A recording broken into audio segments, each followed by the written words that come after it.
Okay, hi. Honored to be here. And I just want to acknowledge the weight and beauty of what just happened before and those delicious stories and how grief and praise are just often right next to each other. Just the utter deliciousness of that. And when people are in that tenderness, it is so sweet to be in their presence. Thank you. Well, I want to this is a dialogue, and Parker, I thought it'd be good just to bring you into a dialogue as we negotiate this. But I thought it was important that you also meet the other members of the folktale. Hey, our friends out there, can you just make sure that you've got that mute button pushed? It really helps. Appreciate it. Take it away, Chris. Says as people come in, they are muted. So please don't unmute yourself until the time comes for you to speak. And first, if you could speak a little louder, perhaps. Okay, great. And also, Eric, at some point, if you could be ready to spin us off into those little rooms randomly, that'd be great. Okay. So, so the question I would ask, and I want to ask this of the participants too, like in a word or two, what do you want us to know about you as you come into this space? And I want go ahead. Oh. We are going to do that, but first we're going to ground ourselves. Does that sound good? All right. We're going to have time for introduction. We have a time allotted, and we're going to split it up, and I'm going to be a timekeeper. So we're going to have boundaries around time, but have a time at least if wanted to introduce yourself. But before we get there, I just want to invite you to just take a moment of care for yourself. I don't know about you and where you are in your day, but sometimes when I come onto these Zoom spaces, my heart rate is going. I'm a little disoriented because I'm connecting to this large circle that's on a screen. I have a brain injury, so sometimes I forget where I am or where I may be going, but I always remember all of you wonderful people in front of me. So I just wanted to start out with some accommodations. If you have any accommodations based on your need in this space, I invite you to take care of yourself.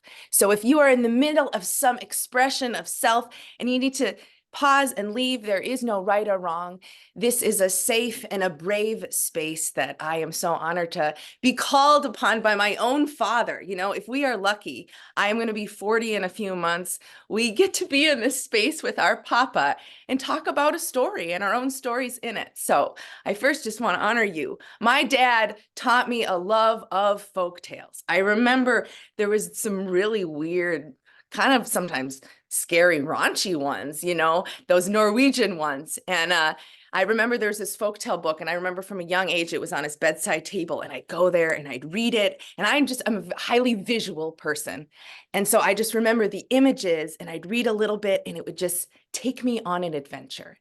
So we're inviting you into a space of great emotion. Like opera, you know, there's big things at stake. You know, we are humans, and our hearts, oh, they're so beautiful. So I just invite you to bring your hands or your thought to your heart and take some breath or just some time with it.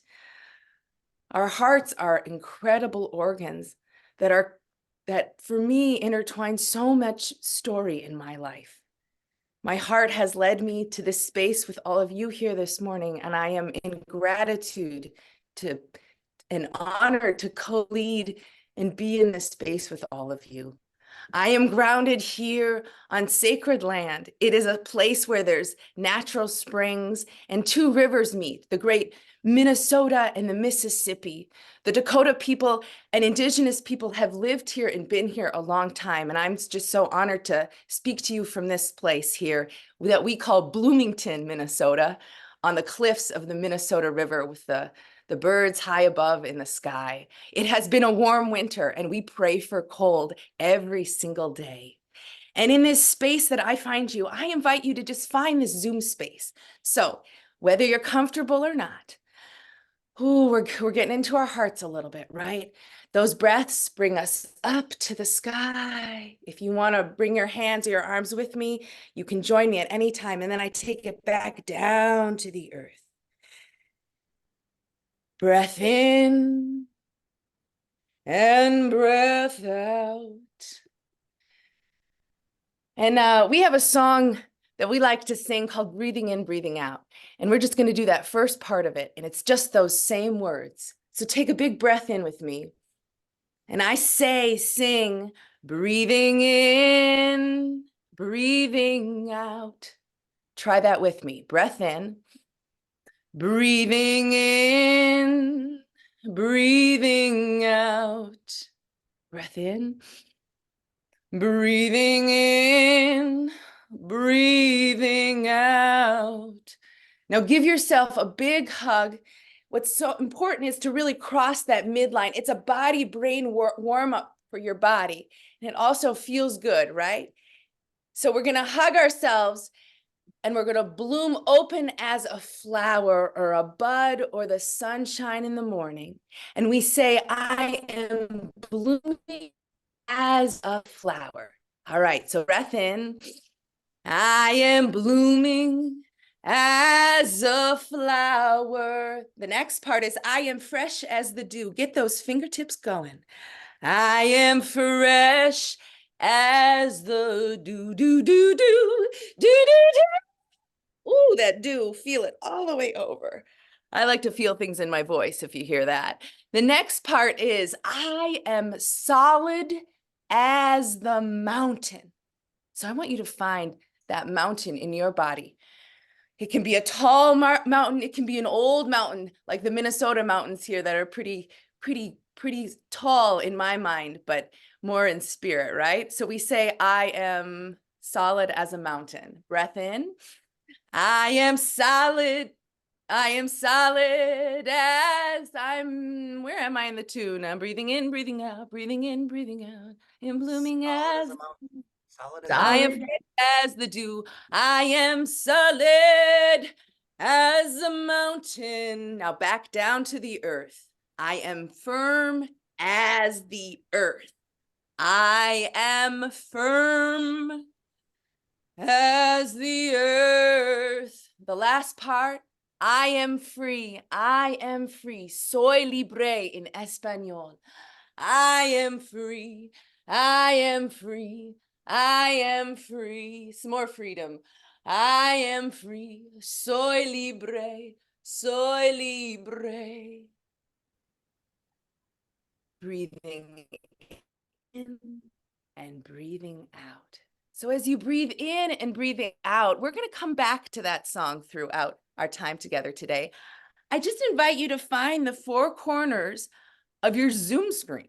So maybe there's those sides on either side of you, or thinking about the corner above you or below you.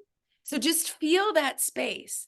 And then since we're in this beautiful gallery, maybe say hi to those neighbors below you and above you and side to side.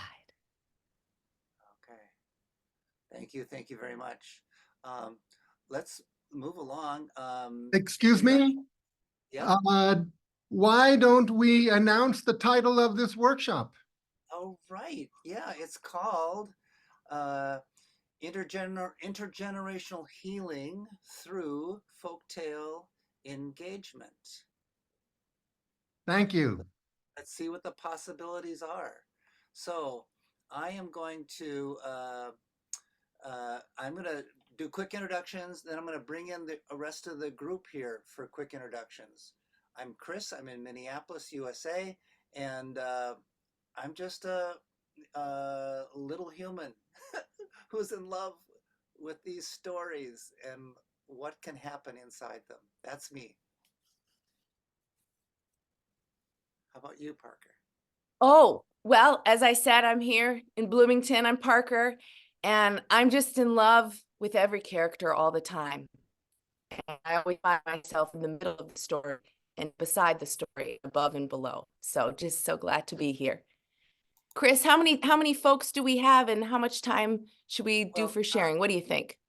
I think we just modeled how to do it.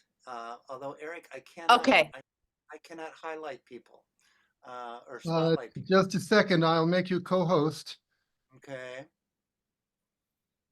And then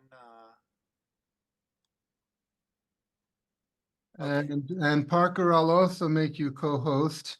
okay. And I see. Okay. and in regard to time, Yeah. this is the last session of the day here in India. Okay. So you can go for 90 minutes, 120 minutes, you can go for 10 hours. Well. So go on. Okay. Okay. Anyway, Tom, Peter, Maria, Mac, James, I'll bring the others in. Please introduce yourselves. I'm Tom Ellinger. I'm also in Bloomington, Minnesota. And I am so pleased to be here again. I've been here several years now. And the stories help me to feel myself in the world in a way that I can't otherwise do. So that's why I'm here. Thank you. I'm Peter from Rochester, New York. And I can share that this morning during my waking up, an awareness came back to me, namely that my life revolves around memory and grief work.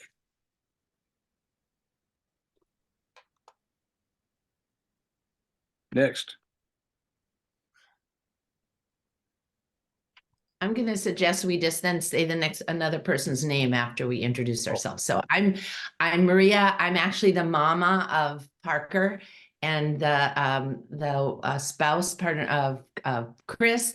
And I love to move stories. And so stories move in me. And for me, dance is my language. And I love that stories welcome dance and welcome movement.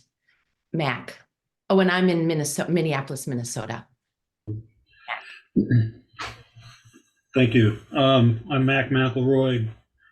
I'm an itinerant vagabond who carries stories and uses them as tools. I have an old toolbox right behind me here, an old wooden toolbox. And for the moment, I'm in St. Louis, Missouri. And I'm pleased to be here among these friends of mine and the new friends that we're making. James.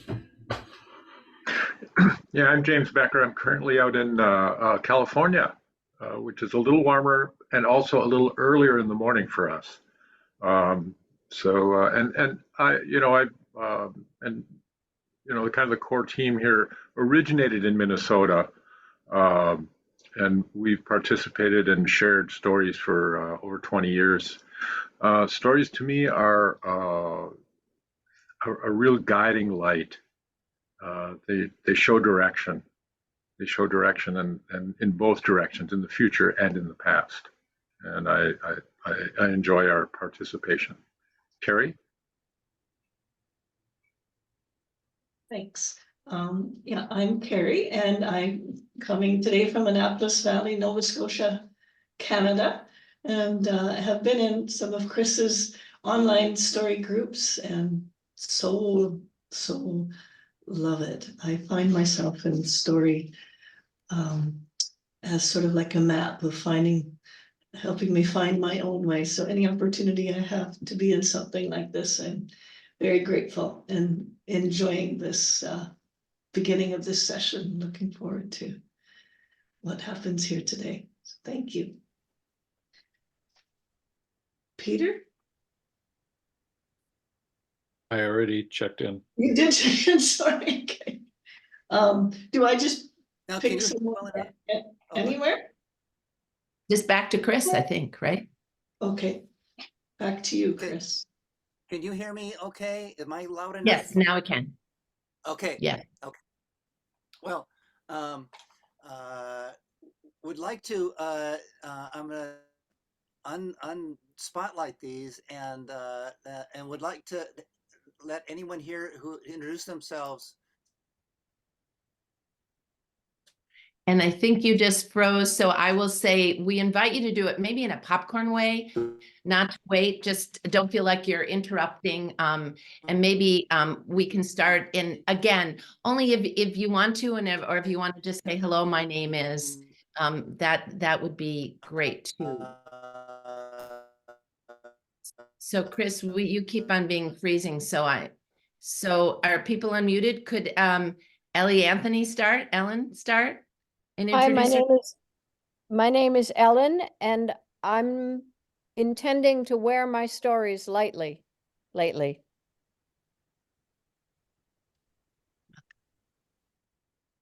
Jump in, please. I'm Barry Stewart Mann. I'm in Atlanta, Georgia. Pleasure to be here. Hello, I'm Kath. I'm pretty much in the dead center of England, and I'm a storyteller, and I'm particularly fond of folk tales because I love the way that in folk tales people find their own solutions to difficult problems. Mm. I'm Eileen DiLorenzo, and I live in Mount Pleasant, Michigan. Hi, I'm Sudha Umashankar from Chennai, and I'm a journalist and a storyteller. Hi, I'm Neenu Lalwani, and I'm from India. I basically teach young kids stories so that, you can fill their lives with imagination from a very young age. Thank you. I am Eric Miller from Midtown Manhattan, New York City. Transplanted these last 20 years to South India.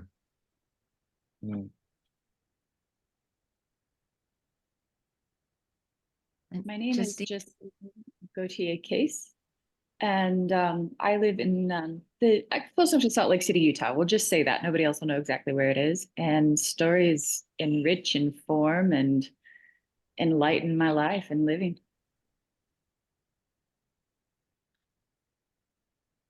Anyone else want to jump in? Sophie? Yeah, I would jump in. Hello to everyone. So I'm Agnes from Poland, and I'm illustrating stories. I'm making the visual maps of the stories, and I'm teaching English and art, so I can combine stories into this process. And so great to be here. Thank you. It looks like we have Sophie coming in through the chat. Just wanted to say she's got some vocal congestion, not able to talk at present, but she's Sophie, a storyteller. Welcome, Sophie.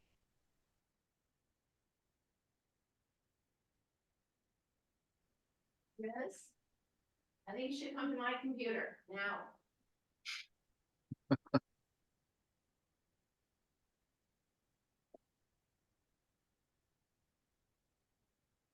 All right.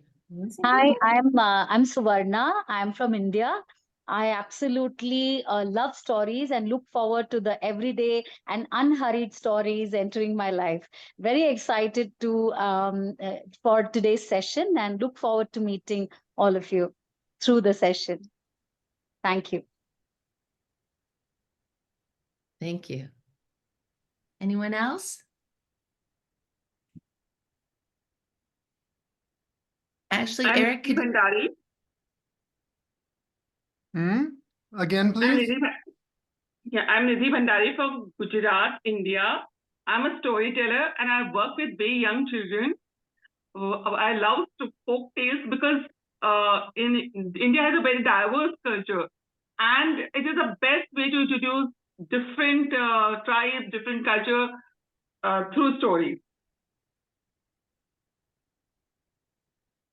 Thank you. Hello, everyone. I'm Anuradha Arora. I'm a performing arts trainer, and stories play a very important role in drama. And of course, folk tales bring out a lot of elements, and I'm very excited and looking forward to this session. Thank you.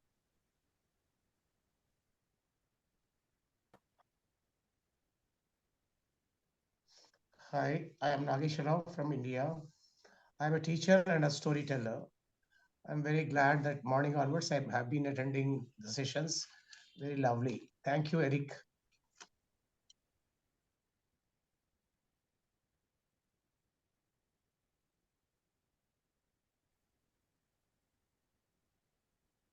Thank you. Is there any others? I'm going to get on a different computer, but can you hear me now? We can hear you, Chris. But Okay. faintly. If you can use another computer, please do. I will. Parker, I'll have you start the story when we get there, and then at that point, I will go get on another computer. Are there others who would like to introduce themselves? Rachel, you got to turn your mic on. Yeah.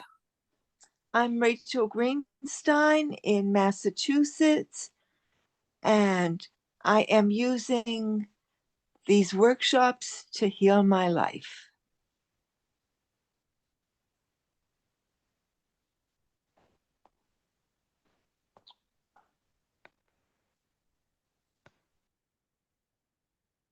I've got a few more in the chat here. Janet is here from Richmond, Virginia, and here to soak it up. Lavanya is here. Welcome, Lavanya. Lavanya serves in an NGO that works with children and palliative care in Chennai, India. We do art and recreation in hospitals. Welcome, Lavanya.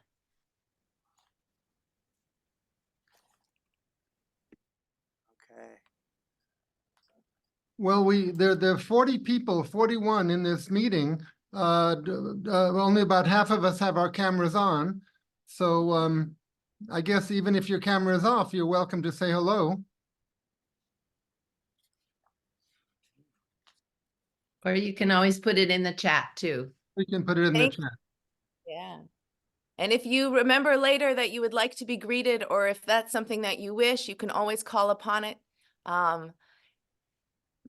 So Chris, is this where you're doing the camera slide and you're gonna jump from one to the other, or tell me where we are, my dad, my papa? I decided not to do the PowerPoint. And No, so I meant the changing of the camera. Are we going into the story? Yes, we're about to go into the story. All right. I wanna put in one little poem here first, and then we'll go into the story. This is from Humberto Acabal, an indigenous poet from Guatemala, and he says this. It's called The Moon, and then he says this: the moon, sad in her loneliness, in spite of living among the stars, swaying in her hammock in the sky, wishes desperately to be on earth. She lies down in the bottom of any puddle. The moon, sad in her loneliness, in spite of living among the stars, swaying in her hammock in the sky, wishes desperately to be on earth. She lies down in the bottom of any puddle.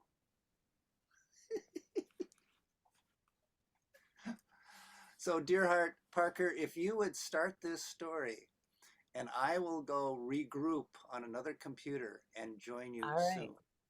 Well, keep up that big voice, Pop. So I invite you today. It's hard to speak loudly while we sit.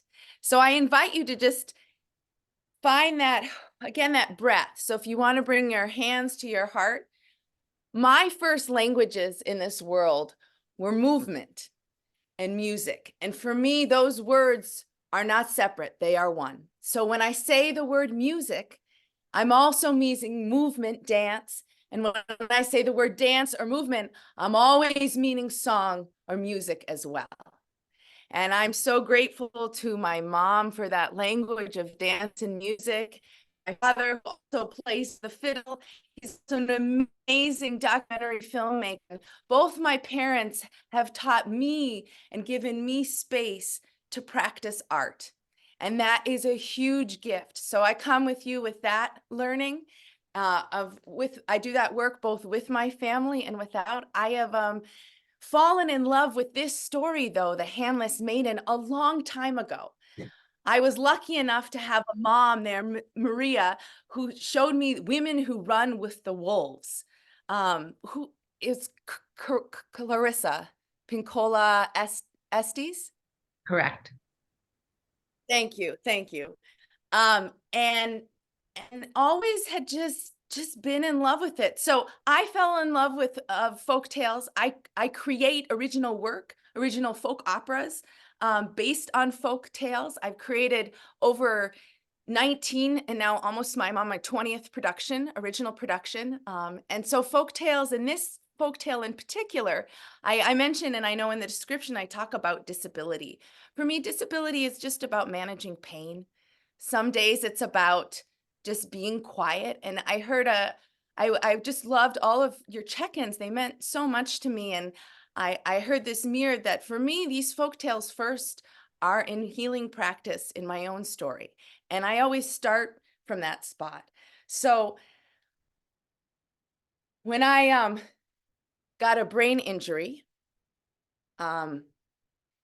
after being robbed in 2020, I went into my heart and I went into those folk tales and I started singing and moving as healing practice. It's something that I teach in hospitals. I teach with my mom and our colleagues in many different spaces, in community centers, in hotel lobbies, in, wherever people are, in the parking lot, with under the tent if we're lucky. And I find that as I heal these different stories that I carry on my own body, that I find that relationship to that music and movement is embedded in these tales. So I just find us on a journey. So would you come with me on the journey here today? I hear there's a story called The Handless Maiden. For me, in my story, I call it Silver Hands. And I invite you to just find that beat of the story in your body. Maybe it's a fast one, maybe it's a slow one, but for me, I'm going to root us down here on the sandy shores of the Minnesota River. And this time of year, there's mud under there, so it's a little bit slower than I thought. Do do do do do do do do do do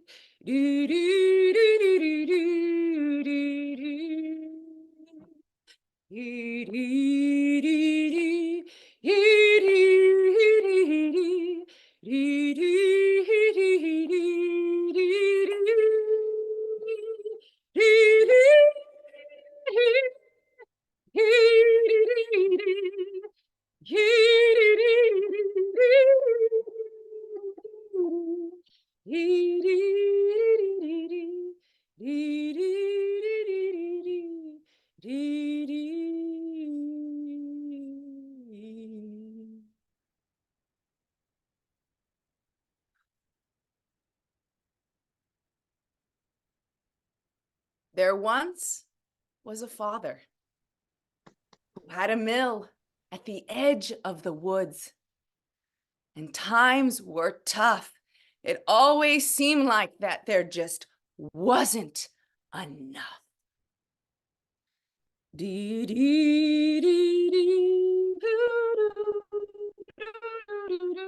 And on this beautiful part of the world the miller lived, there was a blooming apple tree, for it was springtime. And here, at least in the northern hemisphere, we're feeling that springtime. But the father that spring, he wasn't circle rounding himself and smelling the blossoms. He was saying, not enough, not enough. And he found himself at the edge of the wood. Ooh, he sat down at the base of the tree, but he didn't feel her roots. He didn't see himself reflected in her branches. Instead, he wiped his brow and said, I'm tired, and there's still not enough. And there wasn't enough. This is an unconscious world in which we live in. But the miller that day, he could only see the glass half empty. And just then, hey, Maria, can I bring you into the story?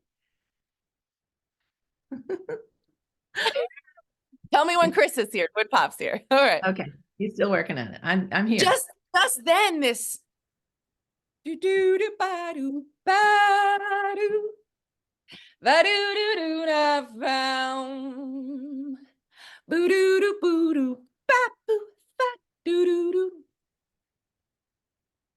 Well, hello there. How are you? Well, I'm fine. I mean, there's just not enough. Well, let me tell you. How about if we I got this possibility for you. How about if you could just wish for whatever you want and you could have? How does that sound?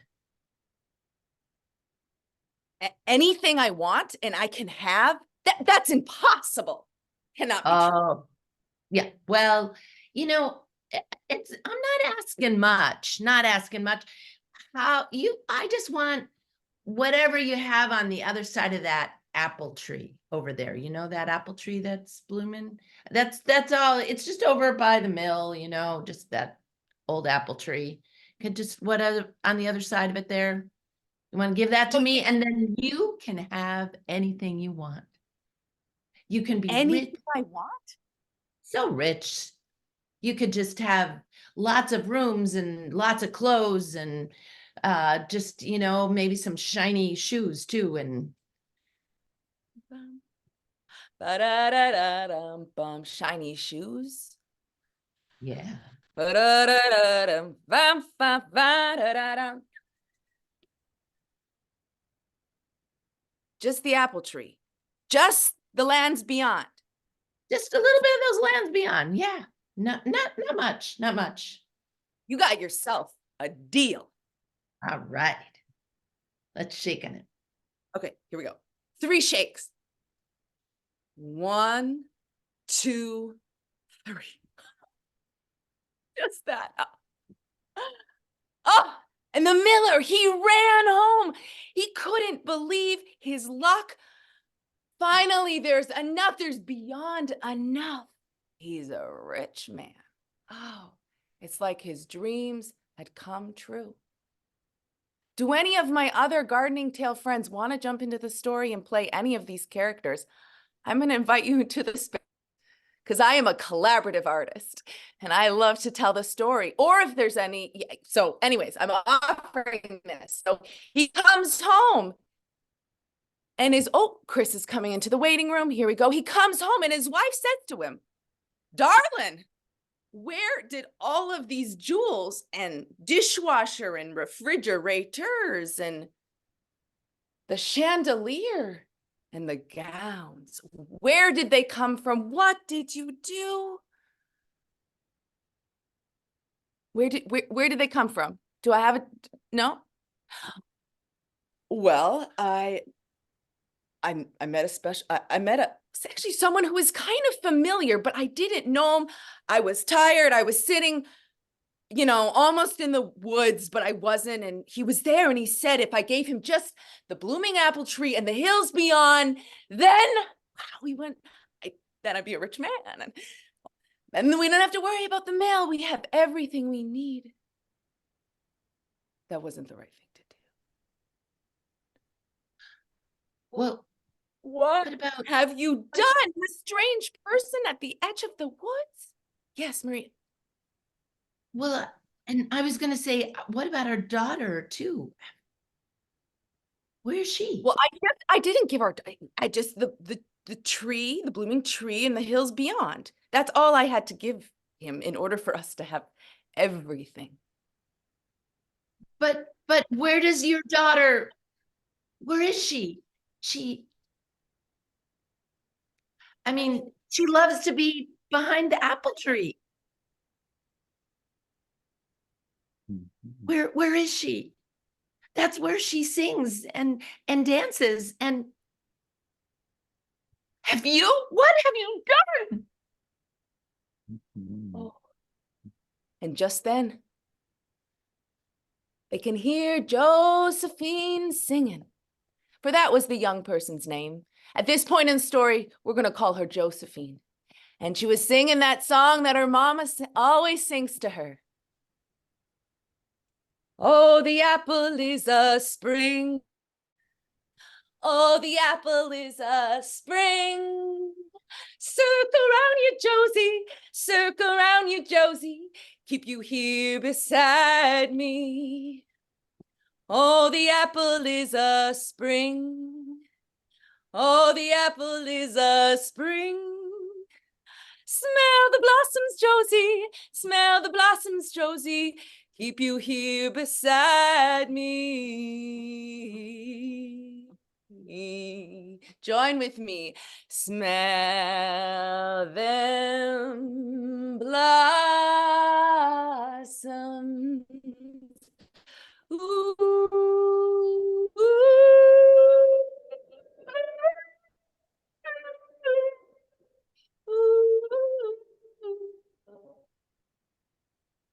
why are you sad, Mama? Did you see that the apple tree? It's blooming this time of year. I was up all the way to the top. I mean, not too high up. I was mainly just sweeping underneath it. You know, I can't wait for the apples this year. They're going to be really good. The bees were buzzing. So may I?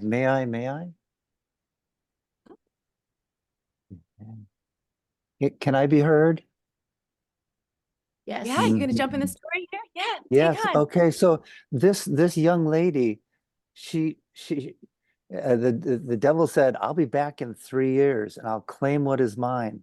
I'll be back We in haven't 3 learned years." so yeah, 3 years. So the father realizes that in that deal, he dealt away his daughter. And I forgot to say that. You're right, Chris. When the devil left, at that point, he said, the shadow figure, I'll be back in 3 years to claim what is mine. Way to pick it up. So in That's this right. moment, the daughter is learning that. Go ahead. Oh, well, so the daughter, she lived for these 3 years went by, and she was without a husband, and she was as sweet as the spring blossoms on that apple tree. And when the day came for that devil to come back and claim her, she dressed in white. She washed and she dressed in white, and then she drew a chalk circle around herself. And when the devil showed up to grab her, he couldn't get her, and some force just threw him away. Oh, the apple is a spring. Oh, the apple is a spring. She remembered that song that her aunties and her grandmothers and her uncles who were in the woods had sung to her long ago. And she knew that when that devil came, if she circle around you, Josie, circle around you, Josie, well, it kept a boundary so that the devil couldn't take her away. Oh, and he was angry. And he said, make sure that she's dirty next time. Have her roll in the mud.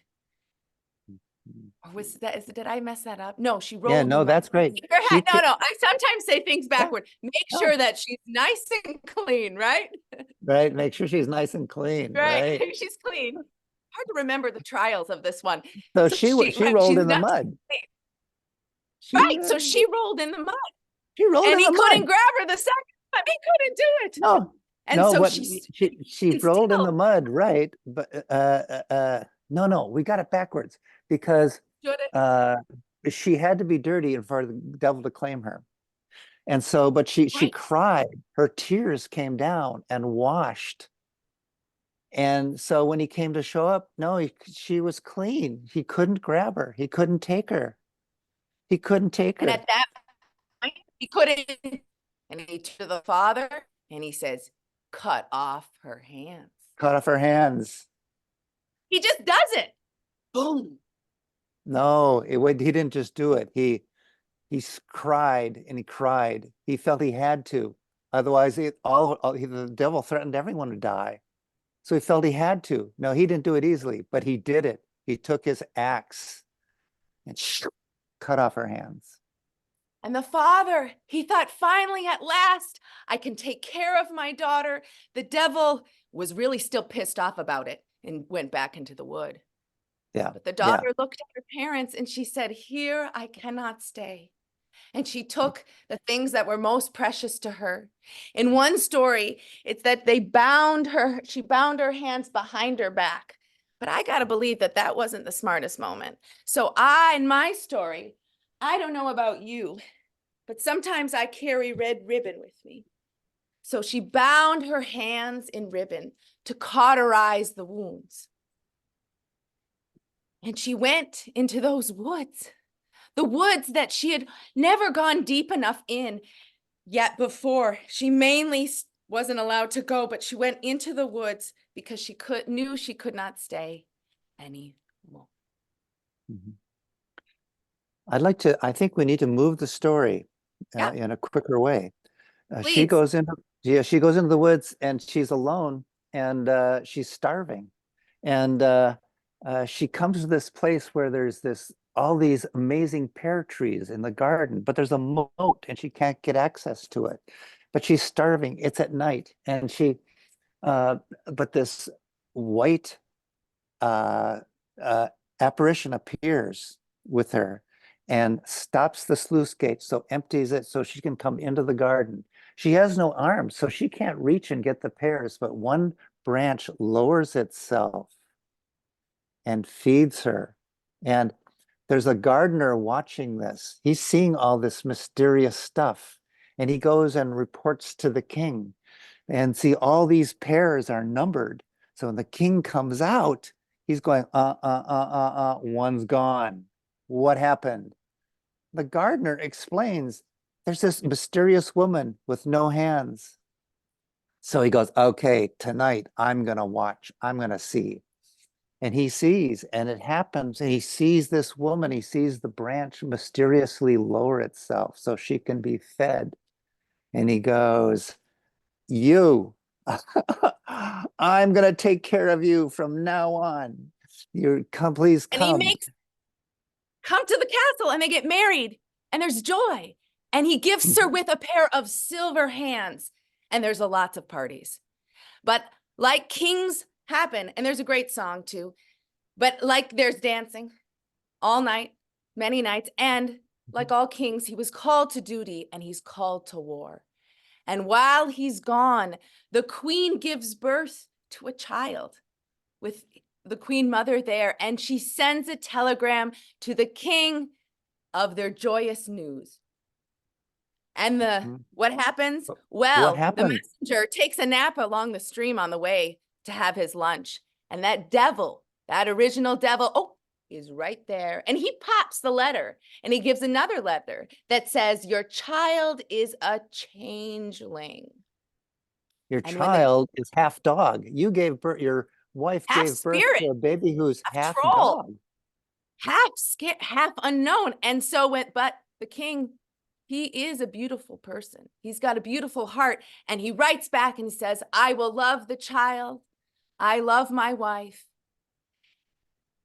But the messenger falls asleep at the same river, and the devil shows up and changes the message. When the message says, kill the child and kill my wife. Can you believe it? But the queen mother, when she gets that message, she says, oh, my son, that is not right. So she has a calf slain and has that. He wanted proof. It was a gross letter. Let's be real, right? And she says to her daughter and her grandchild, you must go off into the woods. Here you cannot stay. I cannot guarantee your safety. And so yet once again, she is off into the woods, this time with her child. And as she finds herself kneeling in an oak grove, just, where am I to go? How am I supposed to take care of myself? Just like that, that angel, that spirit, that divine that's in her, that tree spirit comes alive in her. And all of a sudden she realized she's surrounded in a village. She's in the nature, the nature home. She is with all the animals and the folks of the forest, and there her and her child live for 7 years. Now, when that king returns home and he says, "Where are my children? Where is my wife?" And the queen mother says, "You wanted me to kill them, so I did." He is horrified. They figure out what has happened, and luckily the queen mother says, "Luckily, I was way smarter than that note, and I didn't do that. But your children, your child and your wife are off in the world." And for 7 years, he traveled to find them, to end up passed out on the nature cottage door in the woods under the trees where his wife and child were. And when he woke up, he didn't recognize them. He said, "You aren't my wife." For 7 years being in the trees, in the woods, she regrew her hands. They were not the same hands as before, right? No, Where they she went, was in remember, she another grew the version. hands. Yeah, they grew the hands. For the first, they were baby hands. They were baby hands, and then they were little girl hands. And then they finally became grown woman hands. Adult. Yeah. So when her husband, her king, did not recognize her, she brings out her silver hands that he had made for her when he fell in love with her under the pear tree. And they have a row. You know, it's been a while. But they realize that there is love there. And they embrace each other as a family. And they still visit their forest family to celebrate the passings of the seasons. But they find their time now in the castle under the pear trees.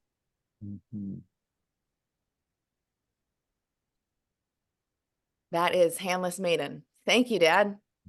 Yeah. Thank you. Maria, Mom stepped in for a while. Thank you so much. Yep. So let the images sink in. Let the images sink in. And I don't know, Eric, if you've made me co-host again here.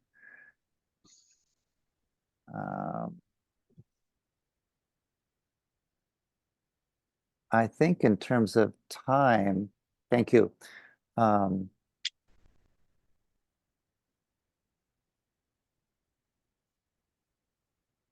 I'd like to, basically at this point, we do what we call feeding the story. And it's lovely what Laura Sims yesterday was talking about, braiding the story, you know, how to interact with our lives. The thing that we do too is we enact the story. Of course, we're on Zoom. How the heck do we do this in together? And it's in the enactment that we can make discoveries about how our own lives are connected to the story. But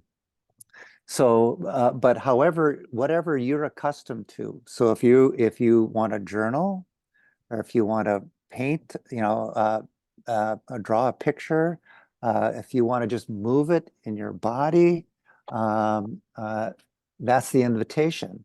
You know, Jung said the symbol itself heals. The symbol itself heals. So just to be in the presence of the images, and there's a tendency to talk about it.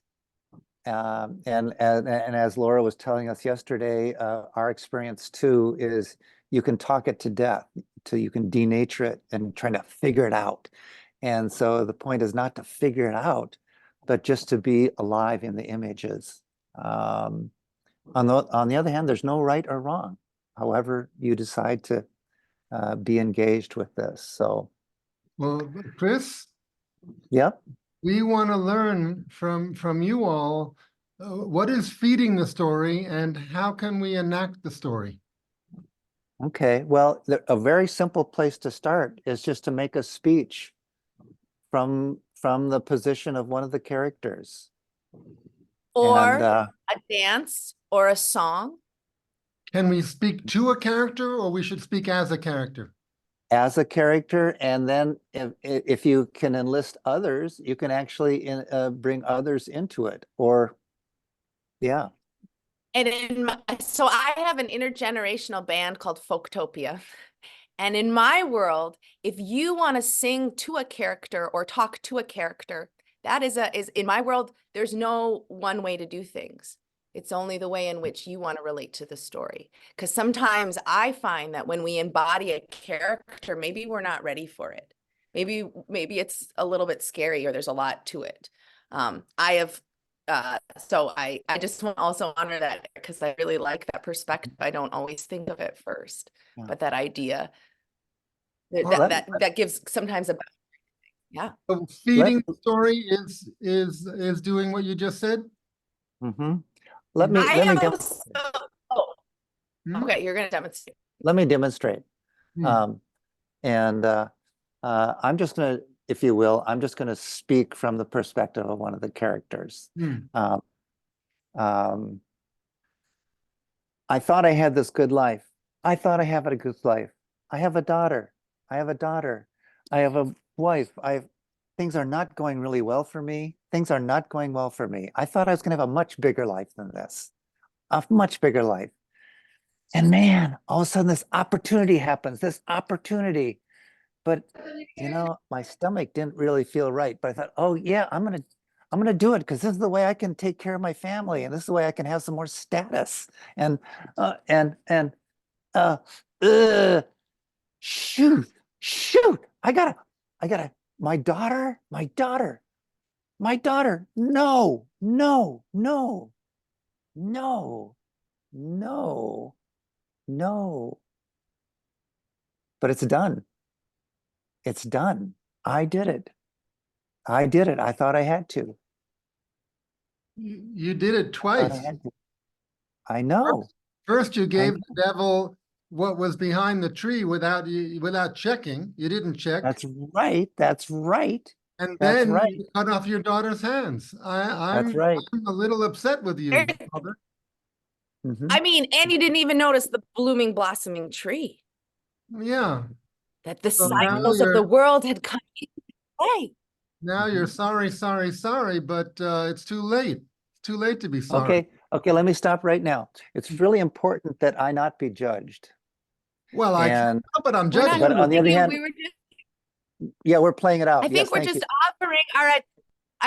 One thing we've been doing, Chris, and I realize when it's a little bit different, it's not judgment. I think so. When you were off on your adventure, not on the screen, I started just telling the story. And as you're right, I used to do hour-long shows. I could have taken a whole hour, and I started enlisting and asking for other people to tell it with me. And it gave this push and pull. There's no right or wrong. I think what I'm hearing and what I'm seeing is that, you know, when you talk about these folk, it's triggering. You know, I can get, it's very personal, especially for those of us who live in the story every day. So for me, I can't start in words. I have a daughter, Noma, who's almost 17 months old. Oh my goodness. And she speaks in song and in movement. And because I do, and my husband does. And she's reminding me of my child self. And so for me, when we talk about that acts part and that just abandonment of self is such a triggering one for me. And in my work, I've learned a lot about it. I've scared people with it before. So I'm learning how an acts and those actions and talking about it can be just triggering for us.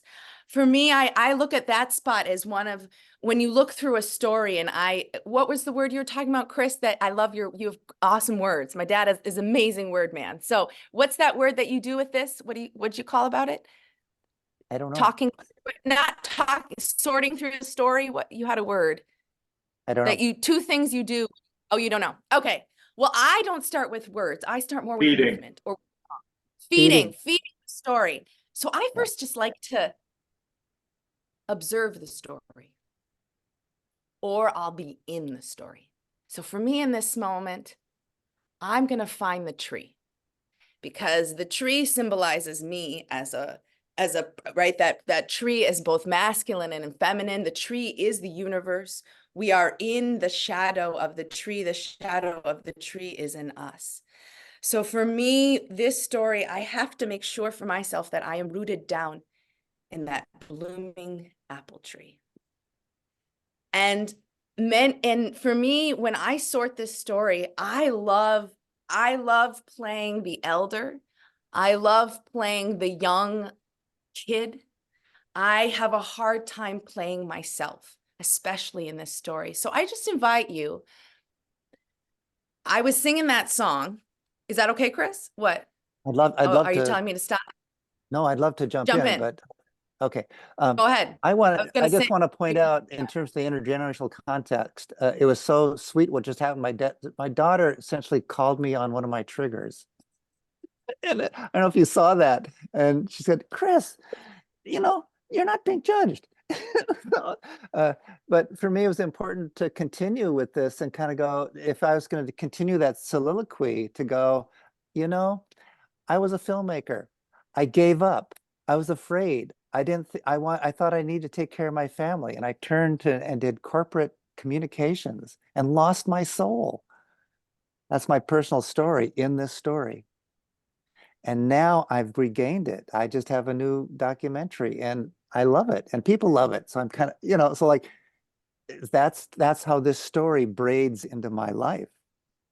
And if we were to act it out, Chris, as we would, someone would be the devil. Someone would have, when you were doing your soliloquy, someone would be the devil. And I would be the devil. And it would be, hey, Chris, I got a job for you. Really? All you have to do, you know, just give up whatever that thing that you don't need. You don't need those weekends. You know, you don't need that time after work. You got plenty of time. Just come and do corporate work. Come and do corporate marketing work. You'll be just fine. You're gonna really. I'll get you going. There's no heart in it. I'm not inspired by it. It's just, you know, due diligence. It's just. Don't worry about it. Don't worry about it. But I'm gonna get new shoes, right? I'm gonna get a nice vest, and I'll have food in the kitchen, and. Yeah, your kids they won't miss you. Don't worry about it. Okay. I'm signing on. No, Chris, don't listen to him. He's the devil. You'll be fine. But I'm gonna have. I'll be back. I'll be back in a couple of years, though. Okay. All right. So, then I gotta give you what ahead. I promised you. Well, don't worry about it. We'll work it out. It'll be okay. Okay. All right. So at this point, I need to de-roll with James. James, in my story, you played the role of the devil. I'm going to take that role and give it to Spirit. You know, I don't want that in me, and I don't want this relationship to continue. You're my friend, James, and I would go, oh, Eric, you played the role of the wise mentor who was watching this dilemma of life happen, knowing you couldn't interfere, but being in empathy. Listen, I'm still stuck on why I can't be angry at the father and judge against the father. You wouldn't let me do that. Yeah. Oh. Yeah, you can.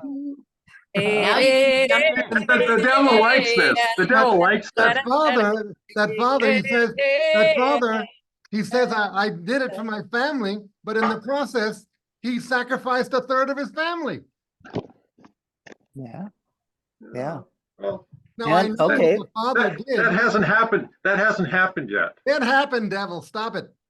It happened. We know I haven't come back yet. I haven't come back yet. Sacrificed a third of his daughter, a third of his family. And listen, Father, I know that it all worked out well.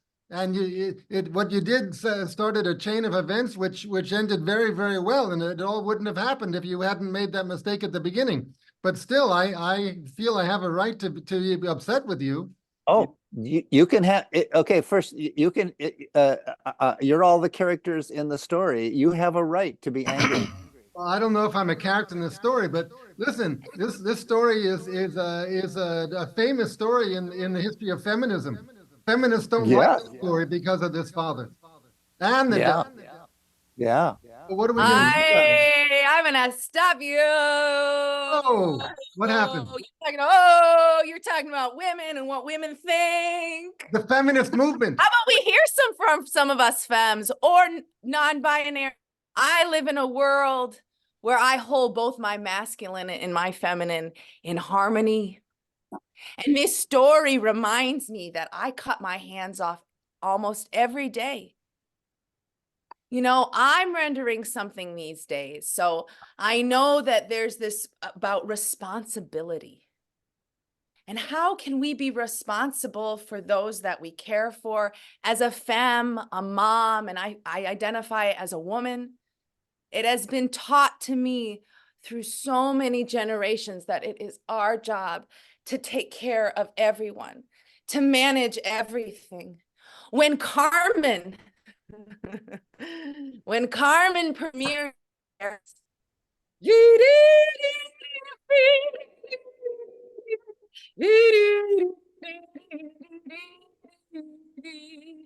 that was a time for me in this story.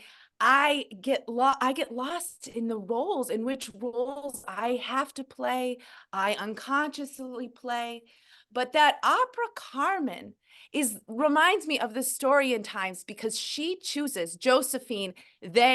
She is of every one of us. But that young person chooses her own heart, chooses her own safety. And when she goes out into the world, you know, when we leave that part, I realize, I don't know about for you, I'm just going to spin it, but I realize that I identify most with the shadow, with the devil. I am always dealing with this idea that it's okay to not be seen and not be heard, and to be raped, to be killed over and over again. And for me, when I get to this story, I end up down in the mud. I don't know about any of you in there, but if this is resonating with you, I think, Cris, maybe we should take it into some small groups. What do you think? Or do you think we should stay in this big group? What do you think, Eric? We can stay here, but I'm waiting for more women to talk. It doesn't need to be. I think what's hard is when we all start going, it's hard to figure out how to fit ourselves in. So how about this? I invite us to be conscious, especially in the Zoom space, and we're sharing ideas and going back and forth, and it ends up being the same people. And I, a lot of times, can be that person. So one thing I think Cris asked before the break about responses to this. I would love to hear, is there any responses before we go into the character and we're into the shadow? I have one. Oh, I'd love to live there, right? I have one. Hold on one second, James. Okay. I know, James, but right now we've heard from you in this space, and I'm hoping to bring in a few I need to de-roll. De-rolling is an important part of this work. Yep. You know, I'm stuck as the devil. And what we've run into is that it's an important part of this work. And we got, you know, Cris de-rolled, and then we tried to de-roll Eric. And I need to de-roll, and we never completed de-rolling me. Otherwise I get stuck with this, and it becomes part of my life.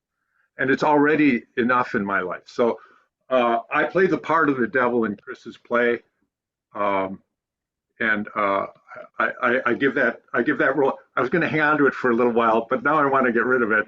I hand that role back to the universe, back to the altar or whatever sacred area we have, and I'm actually James, Cris and everyone's friend.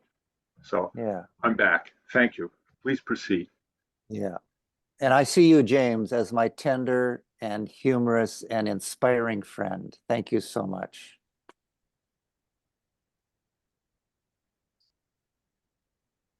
Thank you. Mm-hmm. And again, go ahead. Can we get Carrie to come in? Carrie, would you speak? You have to unmute. Okay.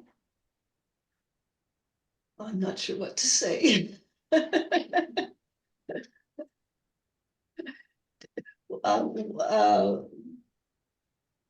I'm not sure what I'm supposed to do. Just Maria. from your right now, we're just giving responses to the story or responses to what's been said. There's no right or wrong, anything, if there's something you want to share. Okay, well, I actually really enjoyed the back and forth between James and Eric and Chris, and I was kind of curious of where it could go. I thought that maybe Eric was kind of the conscience maybe of the father that he maybe was arguing with as well.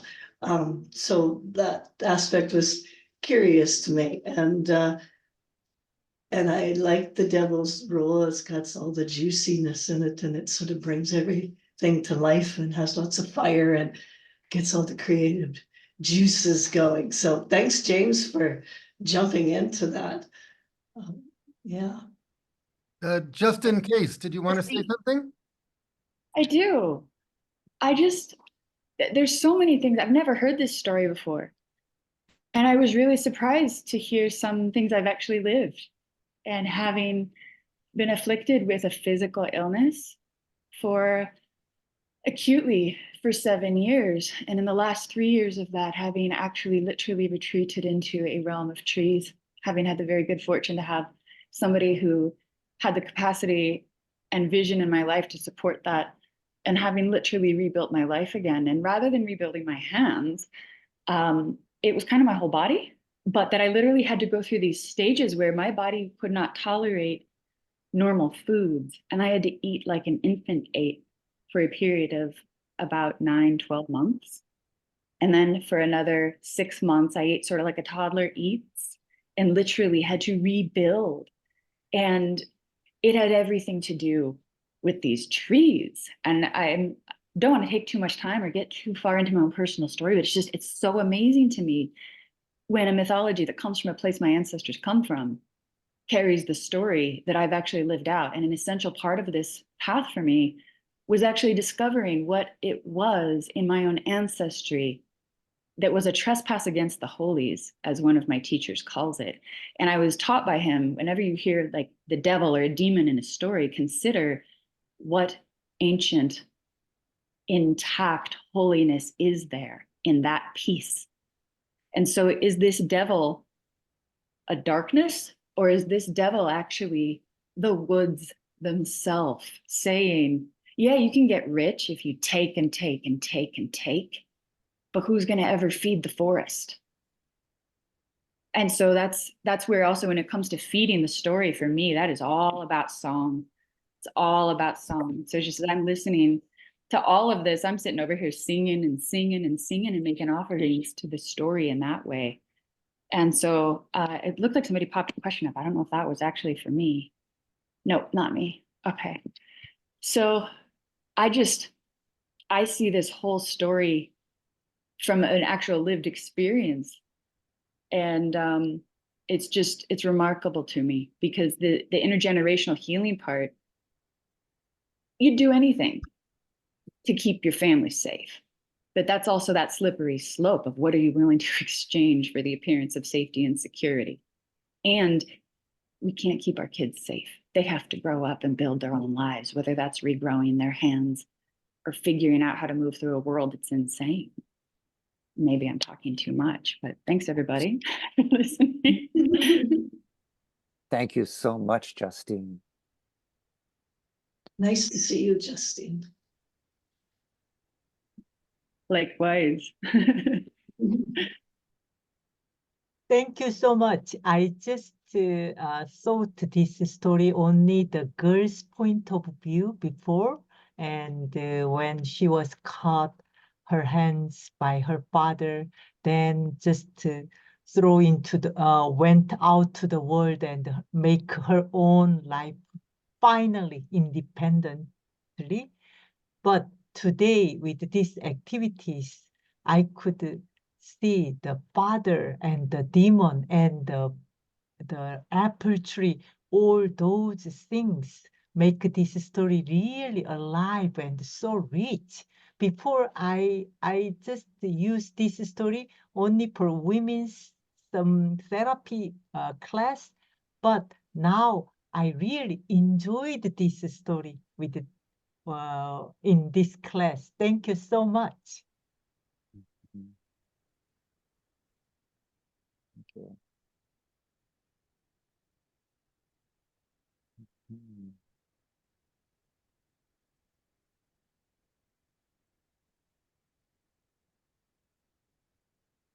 I just want to bring some attention to the chat at this point. There is some clarification in the story, and I just wanted, so if you want to take a peek at that, I was talking about why the hands had to be cut off, because, and I realized it's a hard thing to talk about, right? And so every time I tell this story, whether it's just with my colleagues, friends here, or even in performance, I realize it's a space to go take time with.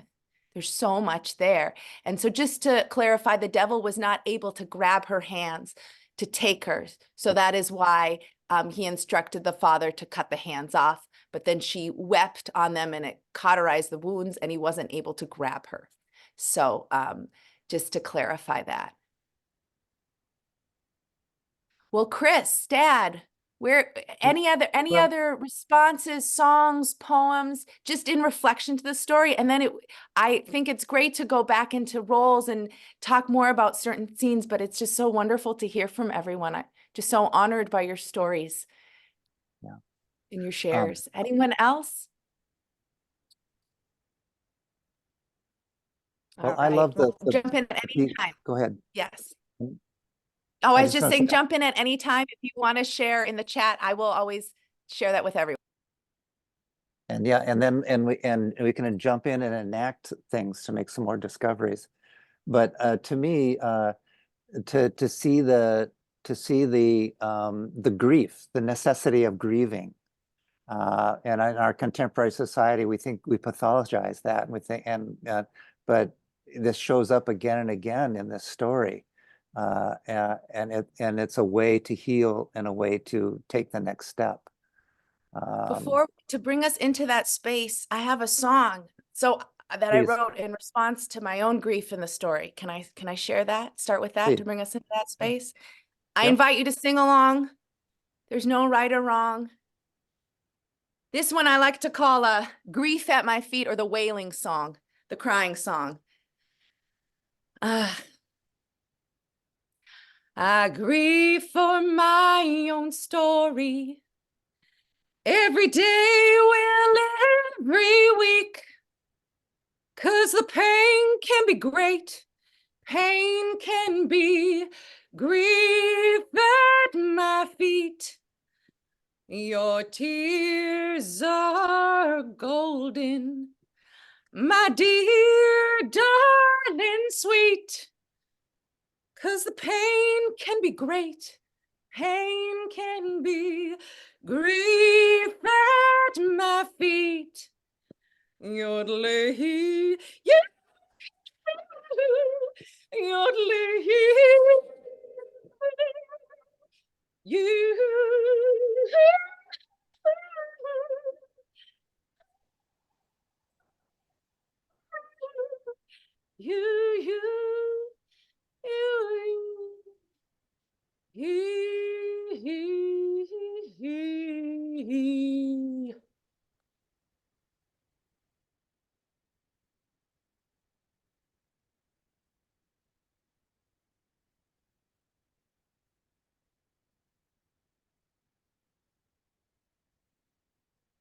When you write a song about crying and you end up crying, it's a good day. Well, spaces of where are we? Where? Well, I was gonna I'm crying. this moment. Yeah, this moment. Yeah. This moment. If anyone wants to jump in and enact something, I want to give people that opportunity, or however you want to, feed the story. And I think it'd be good if our group wants to jump in and model this, maybe that's a way to Chris, can I mention something? Sure. Justine brought to focus the forest. And when I look at this story, one of the tenets that I learned from doing this work is that every part of the story is me. They're all within me, and you can analyze it that way if you want. But what I found is the trees. I couldn't hear the trees in the story. I didn't know what the trees were telling me. But it seemed to me that when I when I gave away my hands, when I did all that stuff, I went into the forest and there was someone there giving me something. So could I ask one of you, Chris or James or Maria, would you play me coming into the forest from that place of having no hands? And I want to embody the trees, and find out what it is within me that can help heal my hands. Is that clear? So who is willing to? Okay, that'd be great. So again, what I'd be asking you is to take the role of me as the person with no hands here, and as you go into the forest, I want to feel what it is that the trees tell you to heal. So let's give it a try. I am here and I'm so alone. My family, the people that I trusted, I was betrayed. And now, how am I going to live? I don't have any hands. What am I going to do? Daughter.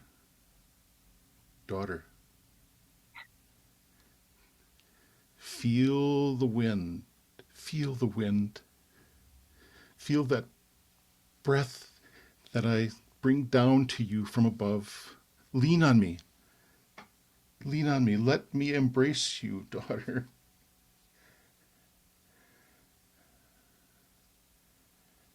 But I'm alone. Just quietly. That's what I'm trying to let you know. If you look around, you're in this forest. Turn around. Spin around. Wherever you look, what do you see? I see green. I see branches that go up to the heavens. You are surrounded by people who love you. Lean on us. We will help you heal. Lean on us. We'll nourish you. We're the ones who gave you the pear that kept you alive.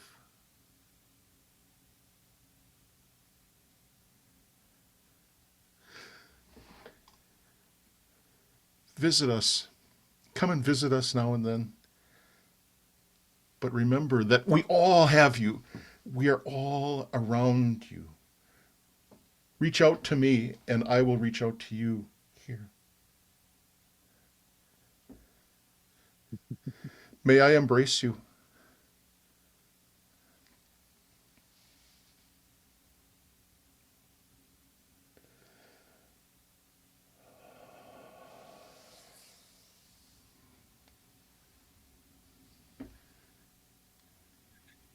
Just let yourself sleep. Let yourself breathe. We will not leave you. We are always here.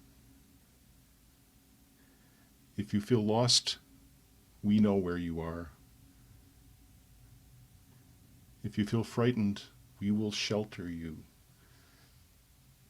We are all of the people from time immemorial who have loved you and continue to love you. We are all of those beings that have been in the ground and are now growing out of the ground and bringing all of that richness to you.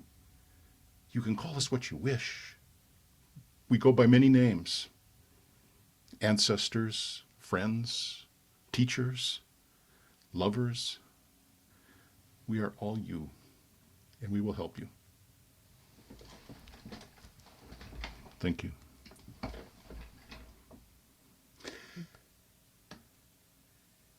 If I may de-roll, Maria, I asked you to play me as the handless child, handless daughter, and I take that role back. I am Tom. I am your friend, and you're Maria. Thank you, Tom. In your play, I played the role of the handless child, you, and that being that vital little one, I back to you, and I'm your friend Maria. And I realized that I mistook that. There's another part of this. I played the trees, I played the support, the things that love you. Man, I want to take those back. I will take that role back. I will take that role back and cherish it and try to live it wherever I can. So thank you for helping me. Con mucho gusto.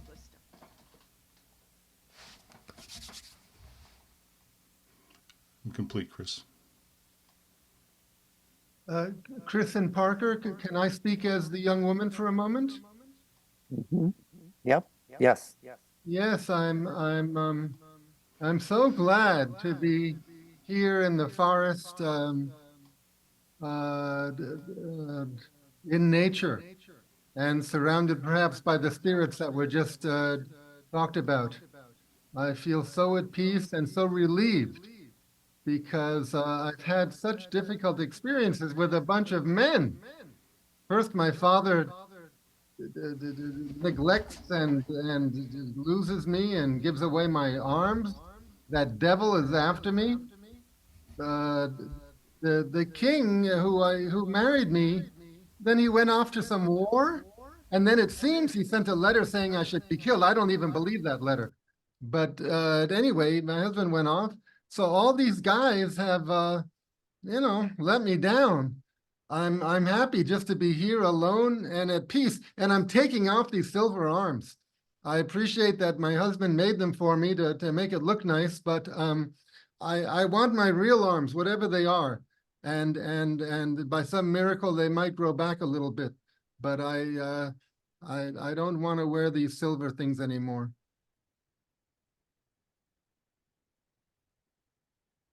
That's all.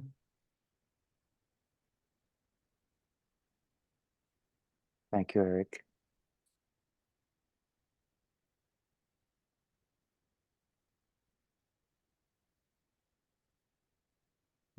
Question to the group, do we need to suggest to Eric that he de-roll in any way?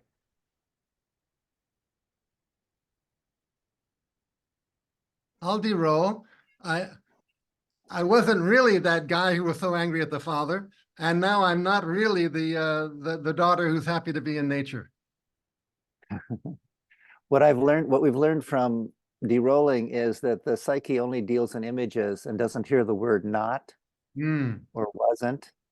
So to do it in some form, I played this role, but I give that role back. I am Eric. In this case, I would say I'm Chris. I'm sad to give back the role of the daughter in nature there because it's a beautiful spot and her healing process is just beginning.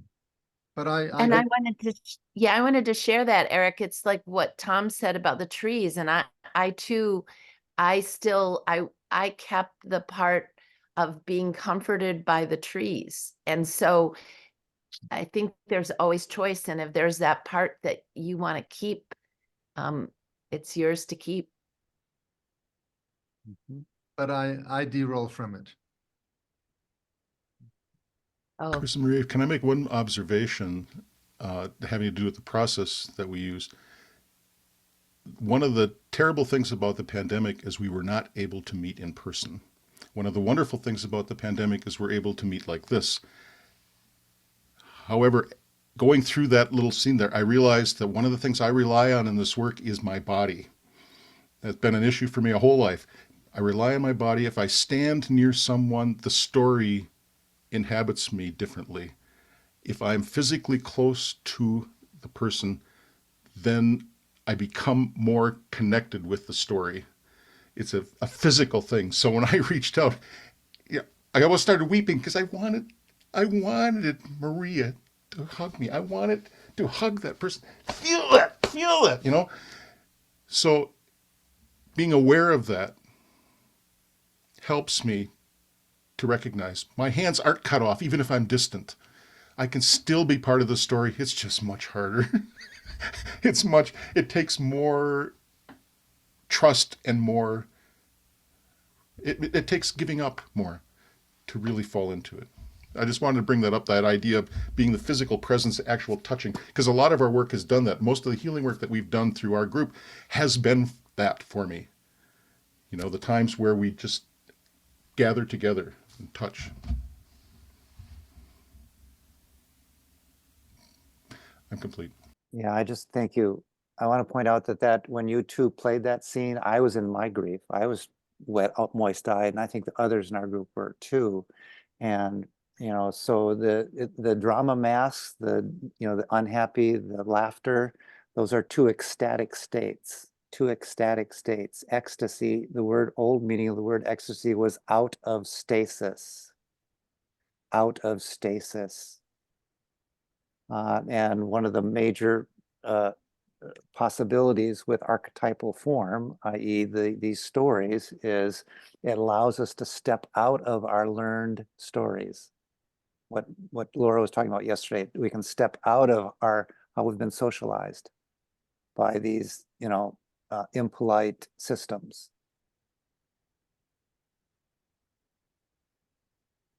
Well, for me, when I find myself disjointed and I find myself in this story, I don't know about you, but I was hearing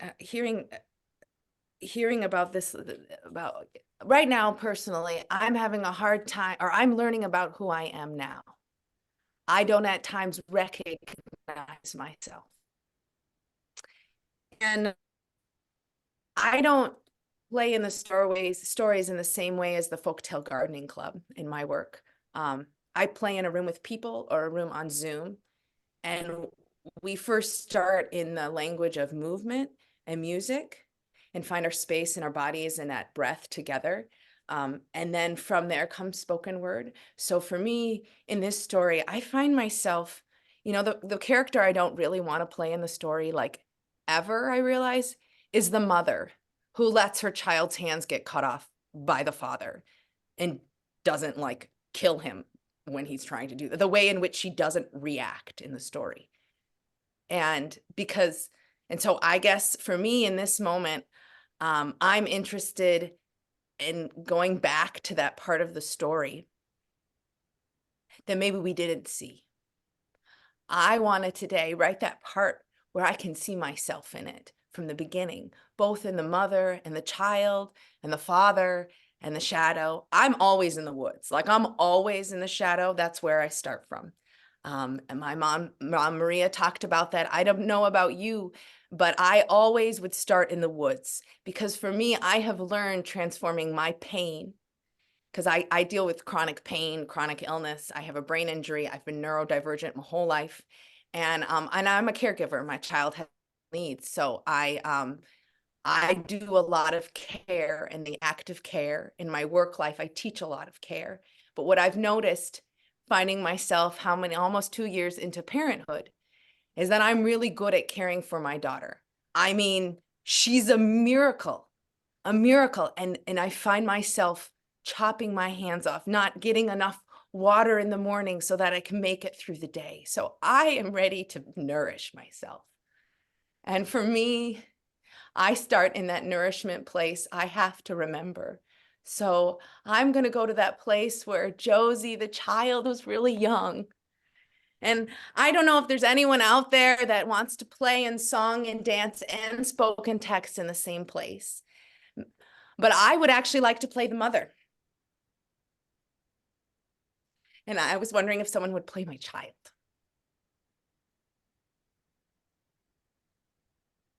Dad, do you want to play my child? No. I didn't think so. Is there someone out there who wants to play my child? Or do you have someone, or is someone interested? Or I can play 4 characters because that's what I usually do. I can try playing both, but if there's someone that wants to jump in. Is this the mother and child in the story? Yeah, but I'm rewriting a scene that's not seen there because I know that stories are oral traditions. There's this amazing Estonian folk musician, Dad, if you remember her name, please remind me. But say it again. Marja Newt. Marja Newt. She's from Estonia, and I had the privilege and the honor to be in Estonia and be on the islands. What I understand and there's that there is a belief in an active belief that the folk characters are real. The stones are the giants. And so I am reminded in this moment that song and dance predate speech. And so I invite you to find that rhythm in your body with me.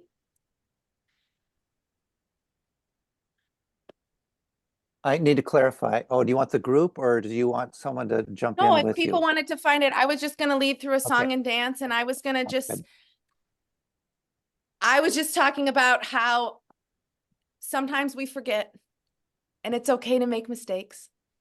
And that wasn't something I was taught in for me, it kind of has this like level of perfection. And so as I come to motherhood, I find myself, I don't recognize myself, and I'm interested in seeing who is in reflection in the mirror. I have a mirror right here.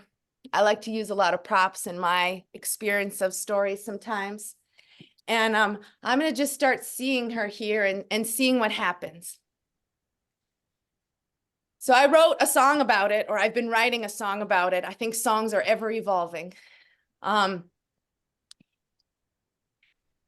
this song today, I sing it to you as my ideal mother who taught the ideal child in myself to not be afraid, to circle round yourself and have autonomy from your family, from your family story, from your community story, to always have the ability to circle around yourself and keep that boundary and be in the world. So I invite you, if you want, there's a chorus to it, and it goes like this. I rise, I rise, I rise, I rise. I rise by your side. Oh, Mama, here I am. I am scared and afraid to hurt my child. Every day I pray, prayers above and so below. All around me I glow. I rise, I rise, I rise, I rise, I rise, my child, by your side. I stumbled and damn near died, and still I continue to rise and to rise. Oh, hold me closer, my love. I'll rise by your side. I rise, I glow, I rise. I'm your mama, Josephine. I make mistakes today, tomorrow, and every day. Oh, but first I care for myself. I care for myself. I rise, I rise, I rise, I rise, I rise by your side.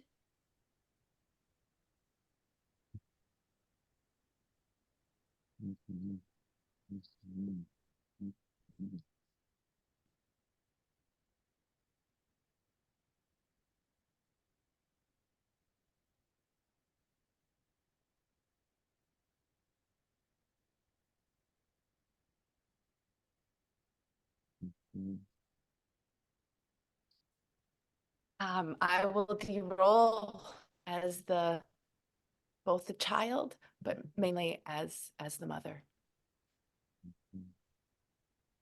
I am just Parker.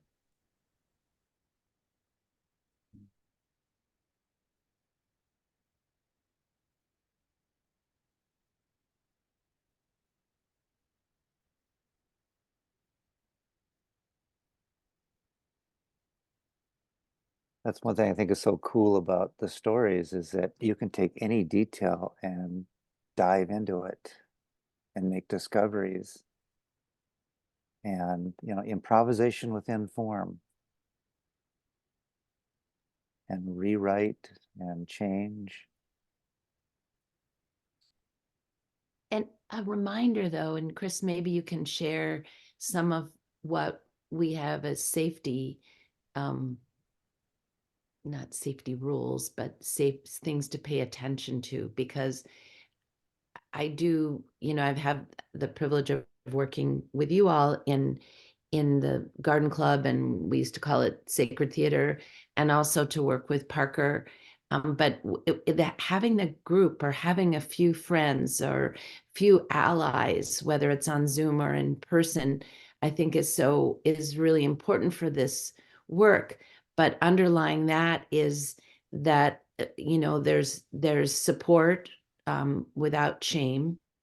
There's a time that if I'm in the middle of the story, I go, okay, I want to stop now. I want to stop. And we have a thing, we go, stop. I mean it, stop. And that to me is a really important safety valve, because to just have that authority, to be able to have that personal authority, even within that group experience, which can get very wonderfully, richly complicated. Maybe there's some other things that we usually use, Cris, as well, just as a Sure. reminder about being respectful. Well, yeah, we don't give advice. We respect everyone's interpretation. There's no forced interpretation on anything.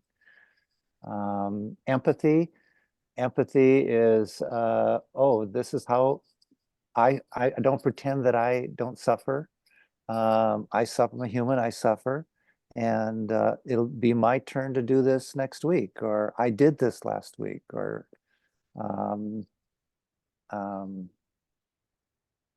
confidentiality of what's shared, personal stories. In my work, what's really important is to always give importance to everything that happens. Because in a space of improvisation within a story and music and dance and text or words, it's easy to get stuck in something or hold one role the whole time. That's why in my work and in my performance space, it's important even for me to always be shifting between roles. So maybe in difference to the Folktale Gardening Club, in my work, we are always shifting. There are characters that we hold, that we are grounded in, but we are every character, and that is played out, and there's space for that. But in that space where we're just playing, and there is no right or wrong, again. And for us in safety, when it comes to kind of body movement communication and sound communication, so one thing that I never make any assumption of anything when I walk into a room. And so even with my own colleagues who I work with every week, I asked in the beginning, even that question around, is there any accommodations for anyone's needs today? How are we taking the time to take care of ourselves? So one thing in my group that we do is in a rehearsal room is that we sometimes bring an object to leave on the altar, so that we can go into all these different characters, but that object or that photo, anything that for me, a prop. I have a really hard I used to do a lot of auditions and I'd get a lot of stage fright. I still do. And I'm a highly kinesthetic, tactile person.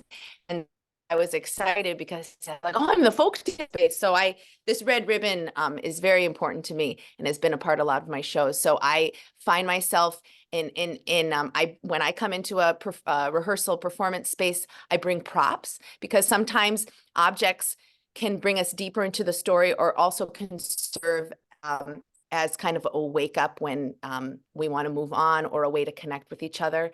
I just think this, I've been taking, earlier I was writing down what some people were saying, and I love this idea of unhurried stories.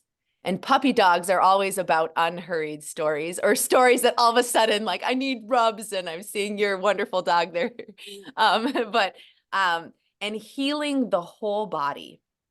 That idea of the unhurriedness and the taking the time, I think that that's something that you were speaking to a lot. And you're Cris, you take the time, whatever time is given, take it. And that is such a powerful thing. As someone who creates professional performing work with people that work many jobs, we never have that. I feel like time is always hurried. And we're always trying to hold a space for an hour. And I have been learning in these times post-COVID with Zoom, and then when we are together, what I'm learning how to do is how to kind of pace myself, how to keep unhurried in the hurried moments. And so just to take your time, I think that movement in music is 80% of our communications, and it is embodied healing. And for me, as a brain injured person, I'm learning to actually create dances to my day through folk tales, music, and dance in order to remember how to get out the door or what needs to get packed with my daughter when she goes to grandma and grandpa's. So I know that it's scary to move and it's scary to sing. For some of us, it's so easy. I like to think about song as just, Cris, we were going to do it. Remember, we were going to tell the story completely in song. Was one of our versions. So one thing that I love to do in my world is I love to sing the story. And every time we get together for rehearsal, the first thing I do with my artist collaborators is we tell the story. I don't always remember my own advice, but if I'm reminded of it by some of my friends, because every time we come to the story, we're in it in a different place. So what we do is we sit in a circle and we pass it around. We pass it around the room.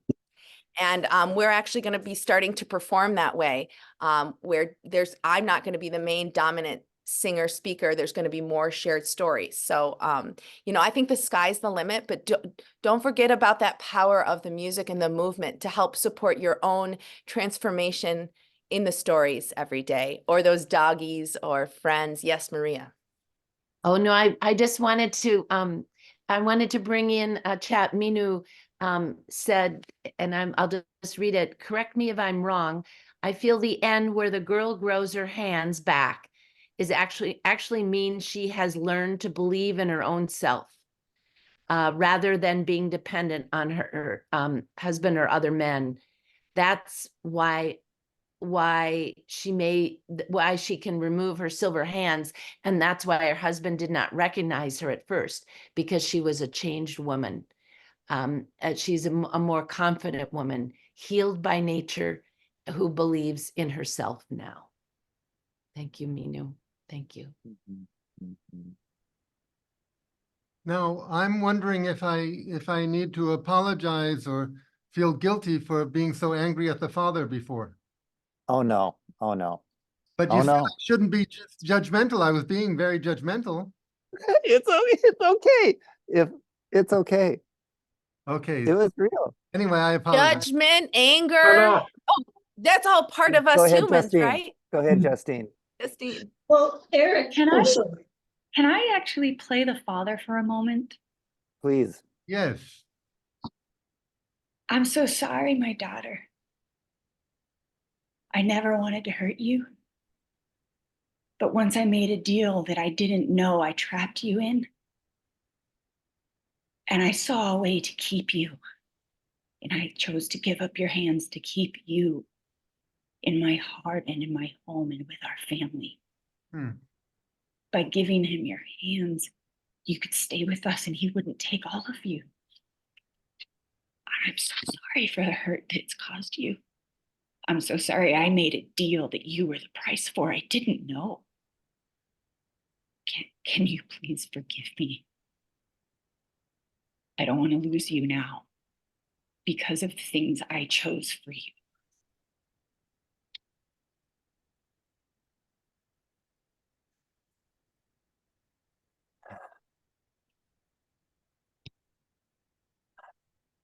I forgive you. Thank you. I'm deeply in my grief. Thank you so much. Yeah, and I'll de-roll. I'm good. I know I'm Justine, but I wanted to speak that Yes, for that Thank you. guardian, that protector, that I mean, what wouldn't you give to protect your child from going to live with the devil, even if it meant a part of her body to keep her? Thank you. Justine, I was going to say the same thing. I needed to do the father a little bit there. But for me, I was feeling it in another way. I was feeling it as the guilt I have to carry now for the rest of my life for what I've done. And I can't change it, and I can't go back. And how do I live with this without being totally destroyed? Is there anything that can come out of it for myself, for my own life now? Because I can't do anything more for my daughter. I've done what I've done, but I have to live with what I've done. But it all turned out okay. Didn't you hear the end of the story?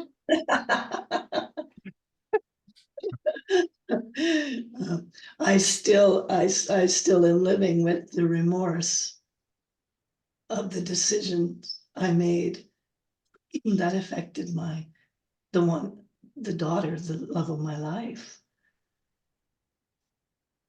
And maybe I can somehow move from guilt to grief.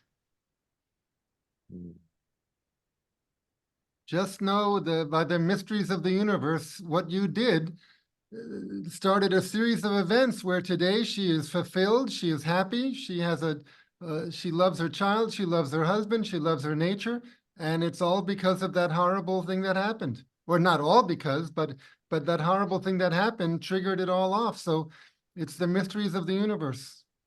Yeah, but right? I'm just thinking that she left her house, so she maybe have never came back. So maybe she is still having this, the concept that her father made her made harm. So did she really forgive? She had never entered the house again, and he left alone, so he doesn't know. Well, we don't know. We can add a chapter to the story. Yeah. Yeah. But I feel or always wonder. Right? Yeah, I'm just thinking that if she didn't forgive him, she would not be able to raise her hands because she would always felt harmed and had this unforgivable pain toward someone. And so maybe she forgave him. Yeah.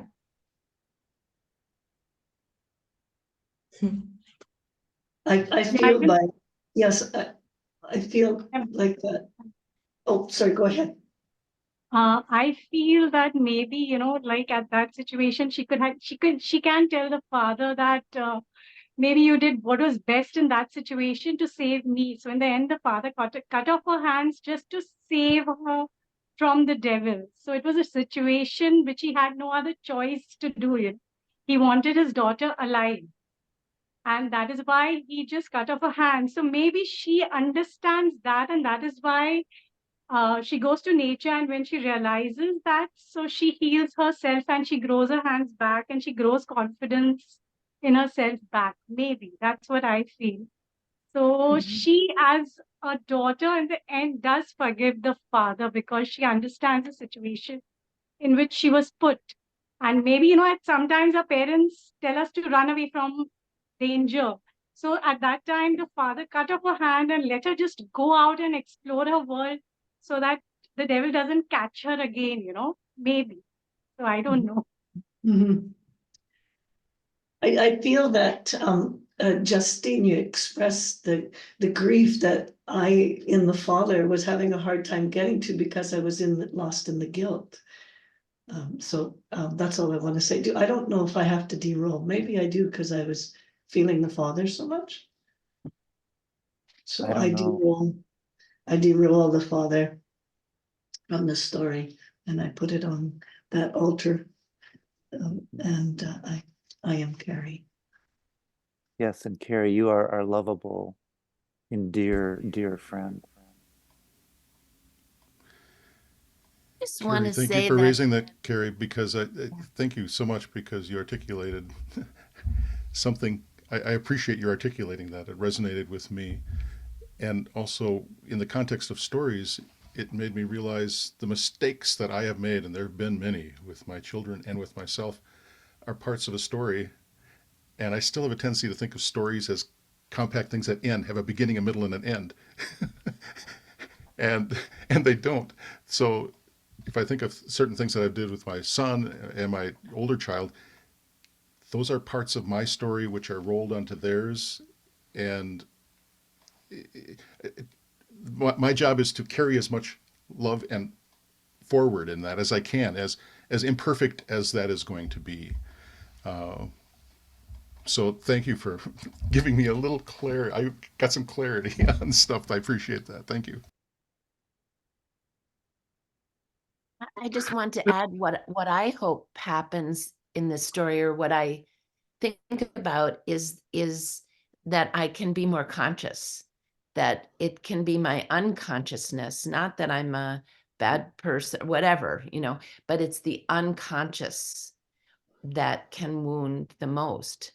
Because if I look, in that story, it was the father not doing due diligence, or the mother, the mother not doing due diligence, whatever, not stopping him. But if going forward, how can I be conscious, and how can I ask that others around me be conscious? And I think especially as a woman in 2024, it's still, asking and many people demanding the consciousness of allowing women and people that identify as women being equal partners in our communities, in our universe, that we are equal partners. And so the story continues. Yeah, I like that, people have asked about the forgiveness part and, how the daughter could forgive.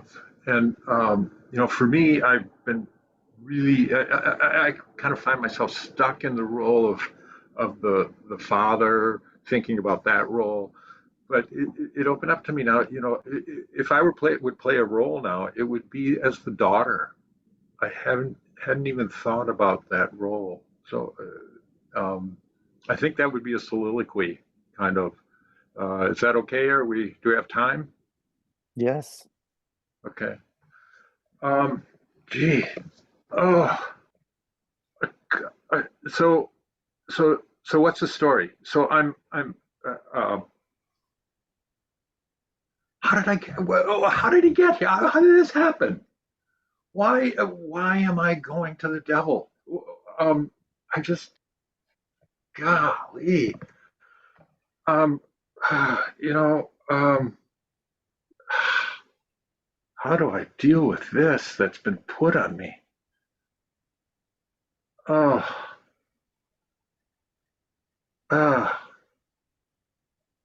my God. This is going to take time.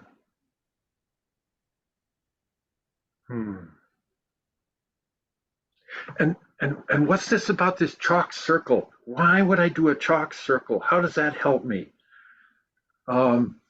Geez, I got to protect something. I have to keep something of myself. I know I've been given away, but I have to keep something for myself. And this marker, this circle will mark who I am. It will keep me whole, even though I'm in a role I don't want to be in. Oh. Okay, I'll keep some wholeness for myself. I'll know where my boundary is, even if I'm with the devil. Oh, so the chalk circle saved me. Okay. Wow, that feels better. I know who I am. Oh, but now I have to go weeks without bathing? What? Oh, jeez. Oh, I let myself go. Okay. I let myself go. I just go off. I become wild. I'm the wild girl. All right, I'm the wild girl. Wild woman. Okay. But I don't really want to do that. I don't really want to go through with this. So my grief has saved me this time. My grief has saved me. Because I cried on my hands. So something about me is keeping me. But I still, in the final chapter, I have to lose my hands. I have to lose my hands.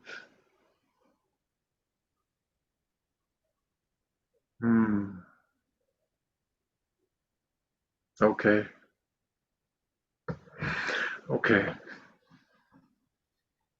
I'll make do. All right. This sucks, but I'll make do. I forgive you. Yeah, thanks. That was it.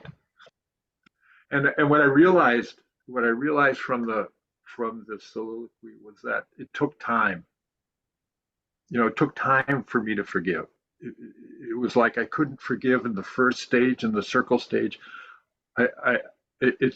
Forgiveness takes time. It doesn't just happen. So that's my lesson. That's my internal lesson. Thanks. And we do that, after the roles, Tom did it and everybody's done it. You say what you relate what you may have learned from that experience, or you don't, or you just hold it. So I played the role of the Handless Maiden, and I'll keep a bit of that. I'll keep a bit of that role and the lesson of time for forgiveness. I'll keep a bit of that role with me, and as a reminder. So,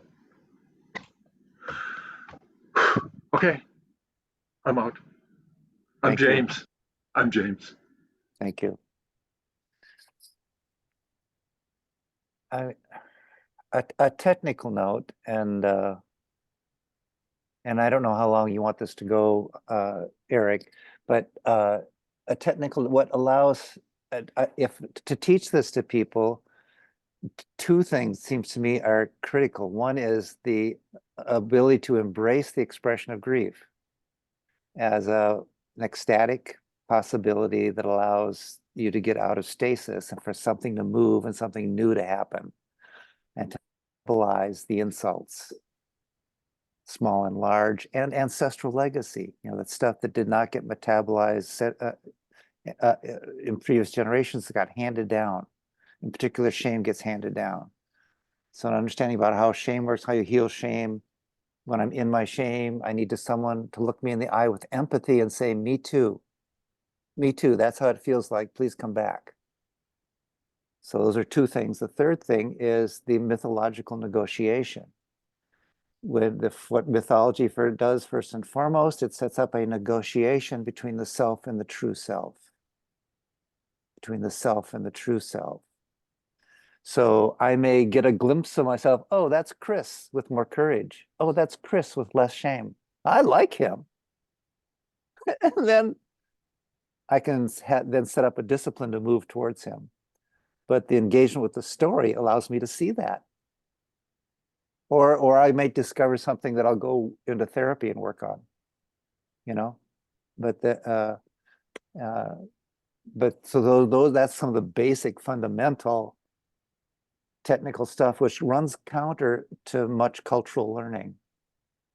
The other thing I would, I'll wrap up here, Parker, and then come, is to the body of empathy, the community of empathy.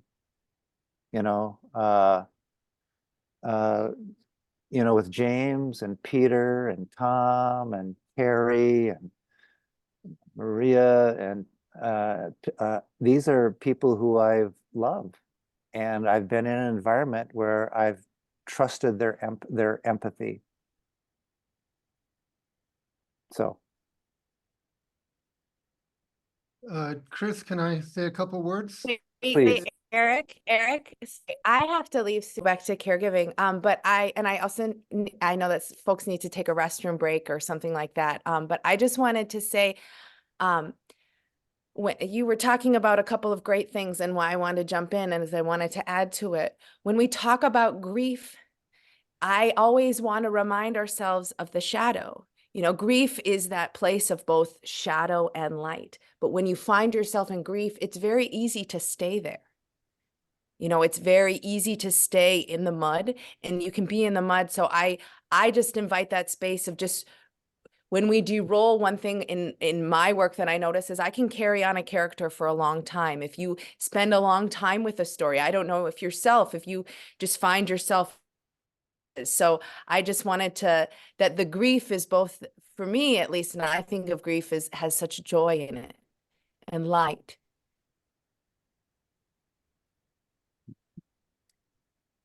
I must say that is an intergenerational healing space. I've learned a lot today. I don't know if I've never been in a space with my dad, and I, to be honest, didn't really know what to expect. And so I'm just so grateful. It's so cool what they do in their Folktale Gardening Club. And clearly I do very different things and yet similar things with it. So just thanks for listening to my songs. It means a lot to me. I wrote an album, so I wrote a song to have a band, and I just say thank you for listening.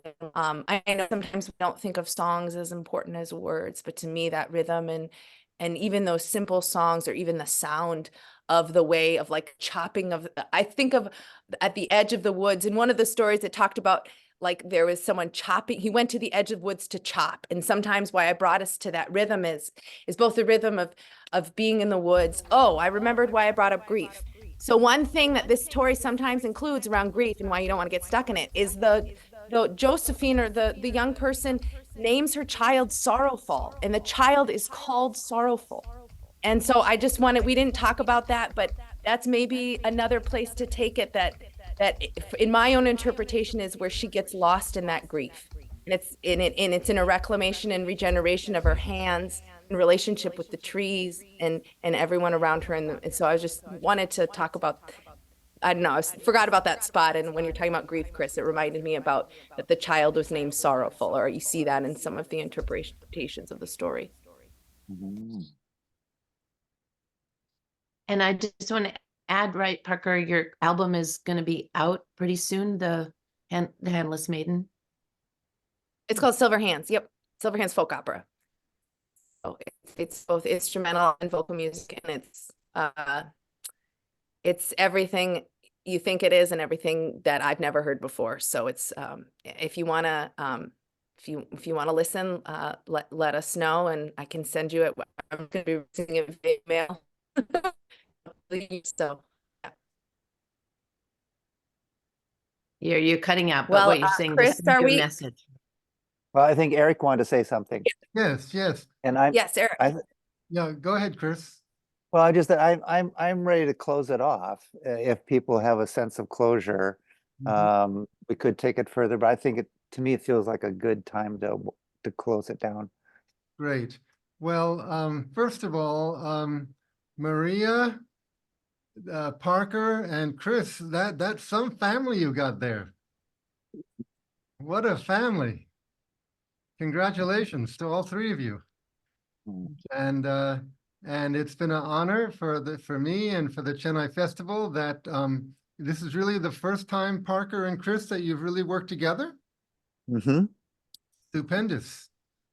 Parker, I love your music and your movement.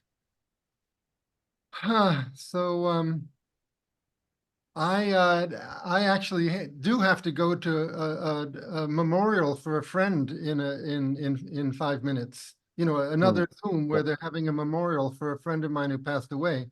I was going to say, you all can continue. I can make, you know, one of you the host, and you can carry on, and I'll come back in about half an hour. But if you want to stop, that's okay too. I said this could go for 10 hours, and I meant it. Yeah. But anyway, this has been a tremendous glimpse of the kind of work that you and your team do, Cris, and that Parker you do, and Maria that you do. So it's wonderful to see it all in action. Thank you so much. It's been brilliant. You know, I'm kind of coming from the psychodrama world, even though I'm not a trained psychodramatist. But this is the kind of thing we do in psycho. I co-lead with my wife psychodrama and story sessions, and you're doing it on a very advanced level.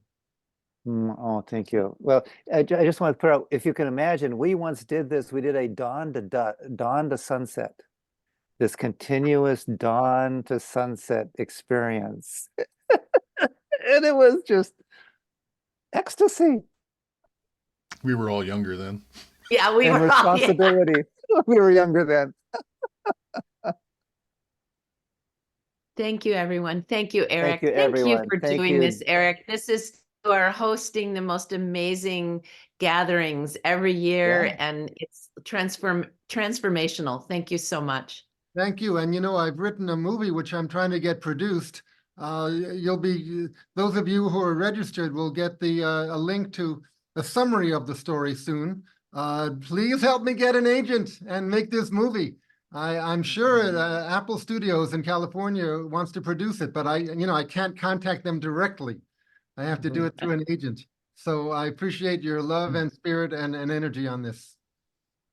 Wonderful. Eric, when you save this, I hope you can save the chat, because we'd love to. I'll save the chat and I'll send it all to you.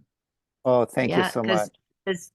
Thank you all. Wonderful, amazing workshop. Tremendous. Yes, so grateful thank you to have the opportunity to attend. That was from Andrew. So many people. Yes. Thank you so much. And I put in the chat contact information for Parker and Cris, and also a little section from a translation of the story where in this version, at least, the father says to his daughter, I want to.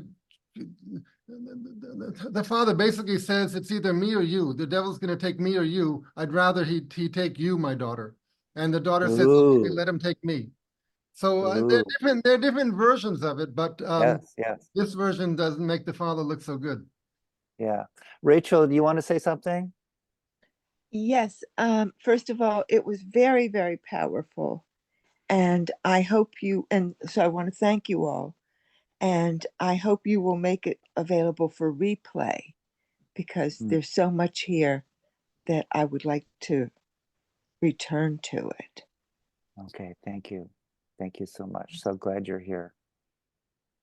So as we leave this story, it stays in our hearts, it stays in our bodies, and it goes out into the universe. So how about on the count of 3, just make a gesture or a sound or a word and send that love that I feel here in Minnesota, and the love of these folk tales. We're going to send that to each other through the air. All right. So on the count of 3. 1. Thank you, Story. Thank you, Story. Thank you, Stories. Thank you, Chennai Storytelling Festival. 1, 2, 3. Remember to take some back into that heart. And thank you, community. Parker and Yes. the community that you've brought here. It's a tremendous community. Thank you so much. Thank you so much. All blessings to everyone.